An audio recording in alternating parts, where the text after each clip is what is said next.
প্রায় ১৪ লাখ জনসংখ্যার শহর মিলান ইতালির বাণিজ্য ও অর্থনৈতিক রাজধানী।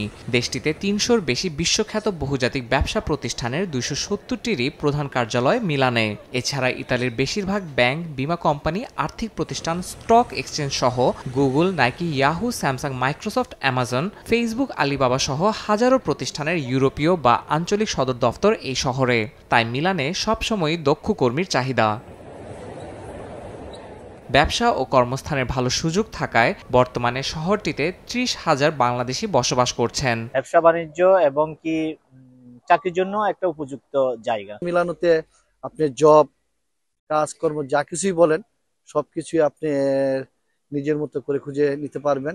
বিশ্ব ফ্যাশনের রাজধানী মিলান অর্থ বাণিজ্যের ক্ষেত্রেও ইউরোপের গুরুত্বপূর্ণ ৫ শহরের একটি।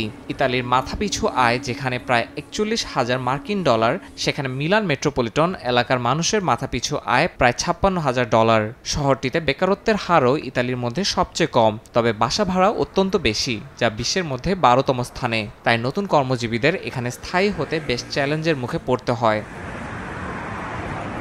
হ্যামিলনের বাসিওয়ালার শহর খ্যাত মিলান ২৮৬ খ্রিস্টাব্দ থেকে ৪০২ খ্রিস্টাব্দ পর্যন্ত প্রায় ১৪৭ বছর ছিল রোমান সাম্রাজ্যের পশ্চিম অঞ্চলের রাজধানী। প্রাচীন নির্মাণ শৈলী, দৃষ্টিনন্দন প্রাসাদ আর উন্নত যোগাযোগ ব্যবস্থার কারণে মিলান শুধু ইতালি নয়, ইউরোপের অন্যতম ট্রানজিট হাব, যা শহরটির অর্থনৈতিক বিকাশকে শক্তিশালী করে তুলেছে।